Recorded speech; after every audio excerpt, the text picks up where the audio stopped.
தமிழ் தேசிய தலைவர்களிடம் சம்பந்தனையும் மாவையையும் நினைவு கூர்ந்த மோடி, எட்கா உடன்படிக்கையை இறுதி செய்யுமாறு அரசாங்கத்தை வலியுறுத்தும் ரணில் விக்ரமசிங்க. இலங்கைக்கு வருகை தந்திருக்கும் இந்திய பிரதமருக்கு அனுரு அளித்த வாக்குறுதி. சட்டவிரோதமாக இறக்குமதி செய்யப்பட்ட வாகனங்கள் அதிரடி பறிமுதல். அனுர் அரசின் வாக்குறுதி மீறல்கள் பட்டியலிட்ட சுமந்திரன். தேசபந்துவை பதவி நீக்கம் செய்யும் பிரேரணைக்கு கடும் எதிர்ப்பு. நிலைகுலைந்த அமெரிக்க பங்கு சந்தை, அச்சத்தில் உலக முதலீட்டாளர்கள். யுத்தத்தை முடிவுக்கு கொண்டுவர கருணாவுக்கு மகிந்த வழங்கிய ஆலோசனை.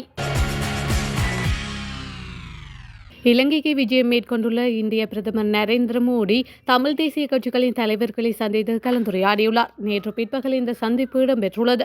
இதன்போது தமிழ் நாடாளுமன்ற உறுப்பினர்களான ஸ்ரீதரன், கஜேந்திரகுமார் பொன்னம்பலம், ராசமாணிக்கம் சாணக்கியன், தமிழரசு கட்சியின் பதில் தலைவர் CK சிவஞானம், பதில் பொதுச் செயலாளர் MA சுமந்திரன் மற்றும் முன்னாள் நாடாளுமன்ற உறுப்பினர்களான செல்வம் அடைகலநாதன், சித்தார்த்தன் உள்ளிட்டவர்கள் கலந்து கொண்டிருந்தமையும் குறிப்பிடத்தக்கது.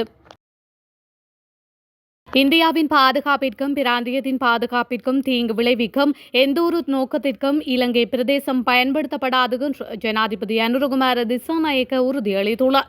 இலங்கைக்கு இந்திய பிரதமர் நரேந்திர மோடி வருகை தந்துள்ள நிலையில் புரிந்துணர்வு ஒப்பந்தங்கள் பரிமாறப்பட்டதை தொடர்ந்து இரு நாடுகளின் தலைவர்களும் கூட்டு செய்தியாளர் சந்திப்பை நடத்தினர். அங்கு உரையாற்றிய போதே ஜனாதிபதி அனுரகுமார திசாநாயக்க இவ்வாறு குறிப்பிட்டுள்ளமை குறிப்பிடத்தக்கது.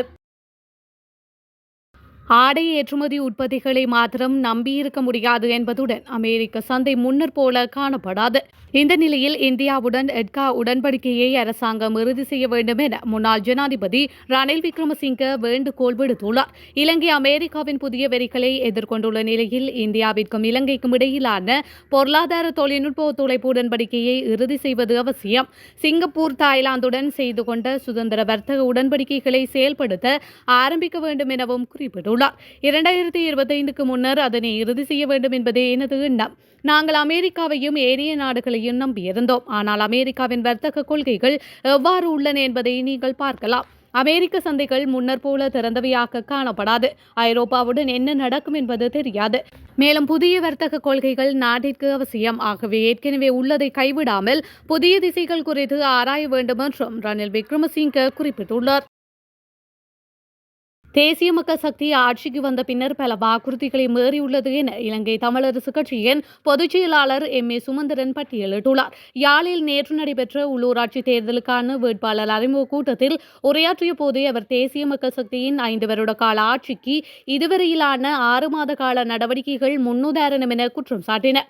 மேலும் அவர் தேசிய மக்கள் சக்திக்கு கடந்த தேர்தலில் கிடைத்த அமோக வெற்றிகள் ஊடாக உண்மையாகவே மக்களுக்கு மாற்றத்தை கொண்டு வந்திருக்கின்றார்களா இல்லையா என்று சில மாதங்களிலே புரிகின்றது.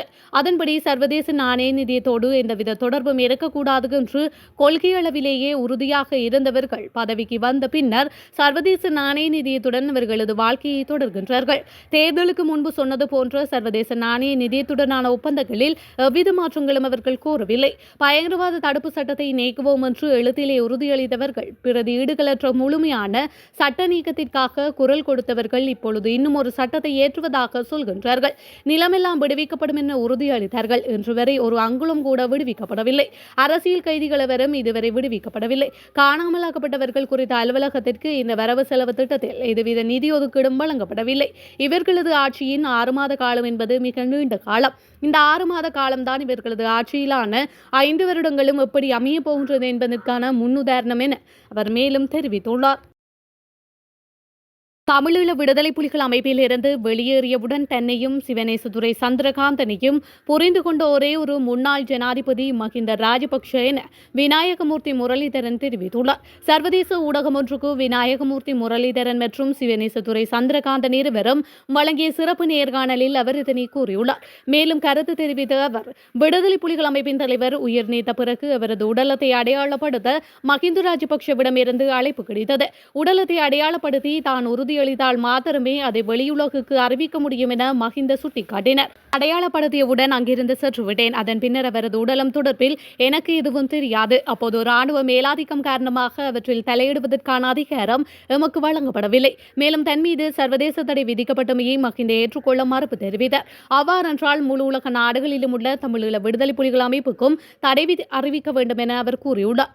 அதே போலவே பிரித்தானியா தடை தொடர்பில் நாமல் ராஜபக்சவும் வெளிப்படையாக பேசியிருந்தார். இந்த தடை ஏற்கத்தக்க ஒன்று அல்ல என சுட்டிக்காட்டினர். மேலும் பொறுப்புக்கூறல் விடயத்தில் தற்போதைய அரசாங்கம் தவறிழைத்ததன் காரணமாகவே இந்த தடை விதிக்கப்பட்டுள்ளது என கருதுகின்றேன். மேலும் ஜேவிபியினர் எப்போதும் தமிழ் மக்களுக்கு எதிரான நிலைப்பாட்டையே வெளிப்படுத்துவார்கள். உதாரணமாக இணைந்திருந்த வடக்கு கிழக்கை பிளந்தவர்களும் அவர்களே. குறிப்பாக தற்போதைய அரசாங்கத்தில் பொறுப்பு வாய்ந்த அமைச்சர் ஒருவர் கூறுகின்றார், ஒரு தமிழ் அரசியல் கைதிகளை கூட நாங்கள் விடுவிக்கப் போவதில்லை என்று. மேலும் தமிழ் மக்கள் விடயத்தில் ஒதுங்கியிருக்கவே இவர்கள் முயற்சிக்கின்றனர். மேலும் அதற்கான தீர்வுகளை பெற்றுக் கொடுக்க பின்வாங்குகின்றனர் என்று அவர் மேலும் தெரிவித்துள்ளார். எதிர் அரசியல் கட்சிகளின் தலைவர்கள் இடைநீக்கம் செய்யப்பட்டுள்ள காவல்துறை மா அதிபர் தேசபந்து தென்னக்கோனை பதவி நீக்கம் செய்யும் பிரேரணை கொண்டுவரப்படும் விதம் நிலையற்ற கட்டளைகளுக்கு முரணானது என்று கூறி நாடாளுமன்ற விவகார குழுவில் தங்கள் எதிர்ப்பை தெரிவித்துள்ளனர். ஐக்கிய மக்கள் சக்தி, ஸ்ரீலங்கா பொதுஜன பெரமுன, புதிய ஜனநாயக முன்னணி ஆகிய கட்சிகளின் தலைவர்களே இவ்வாறு எதிர்ப்பு தெரிவித்துள்ளனர். அதன்போது கருத்து தெரிவித்த ஐக்கிய மக்கள் சக்தியின் பொதுச் செயலாளர் ரஞ்சித் மத்தும பண்டார காவல்துறை மா அதிபர் தேசபந்து தென்னக்கோனுக்கு எதிராக இதுபோன்ற ஒரு பிரேரணையை கொண்டு வருவதை தான் எதிர்க்கவில்லை என்றாலும் இந்த பிரேரணை கொண்டுவரப்பட்ட விதம் நிலைய கட்டளைகளுக்கு முரணானது என்பதால் அதனை நிராகரிப்பதாக தெரிவித்துள்ளார். அத்தோடு நீதிமன்றங்களால் தீர்மானிக்கப்பட்ட ஒரு விடயத்தை விவாதிக்க முடியாது என்று நாடாளுமன்ற நிலையியல் கட்டளைகள் 91E தெளிவாக கூறுவதாக கட்சித் தலைவர்கள் சுட்டிக்காட்டியுள்ளமை குறிப்பிடத்தக்கது. மன்னார் உயிலங்குளம் பிரதேசம் பாதுகாப்பு தரப்பினரால் திடீரென சோதனைக்குட்படுத்தப்பட்டதாக தெரிவிக்கப்படுகின்றது. மன்னார் நகரை அண்மித்த உயிலங்குளம் பிரதேசத்தில் நேற்று மாலை திடீரென ராணுவத்தினர் சகிதம் போலீசார் திடீர் சோதனையை மேற்கொண்டுள்ளனர். அங்குள்ள மக்களை வெளியில் நடமாட வேண்டாம் என்று அறிவுறுத்தியுள்ள பாதுகாப்பு தரப்பு வீதிகள் தோறும் நிலை கொண்டுள்ளதாகவும் கூறப்படுகின்றது. இதன்போது பொதுமக்களிடம் பாதுகாப்பு தரப்பினர் விசாரணை முன்னெடுத்ததாகவும் கூறப்படுகின்றது. எனினும் என்ன காரணத்துக்கான சோதனை மேற்கொள்ளப்பட்டுள்ளது என்பது உள்ளிட்ட மேலதிக விவரங்கள் இதுவரை கிடைக்கப்பெறவில்லை என்பதும் குறிப்பிடத்தக்கது. அமெரிக்க ஜனாதிபதி டொனால்ட் ட்ரம்ப் ஆரம்பித்து வைத்த வர்த்தக போர் உலக பொருளாதாரத்தை மந்த நிலைக்கு தள்ளியுள்ளதாக முதலீட்டாளர்கள் அச்சம் வெளியிட்டுள்ளனர். கடந்த 2ஆம் தேதியன்று டொனால்ட் ட்ரம்ப் அமெரிக்காவிற்கு ஏற்றுமதி செய்யும் அனைத்து நாடுகளின் பொருட்கள் மீதும் குறைந்தபட்சம் 10% இறக்குமதி வரி விதித்துள்ளார். அத்தோடு அமெரிக்காவுடன் மிகப்பெரிய வர்த்தக ஏற்றத்தாழ்வுகளை கொண்ட சுமார் 60 நாடுகள் மீது கூடுதல் வரிகளை ட்ரம்ப் விதித்துள்ளார். ட்ரம்பின் இந்த நடவடிக்கை சர்வதேச அளவில் வர்த்தக போருக்கு வழிவகுக்கும் என எதிர்பார்க்கப்பட்ட நிலையில் இதனை உறுதி செய்வது போல் டொனால்ட் ட்ரம்ப் வரி விதித்த அடுத்த 48 மணி நேரத்திற்குள் சீனா பதிலடி கொடுத்துள்ளது.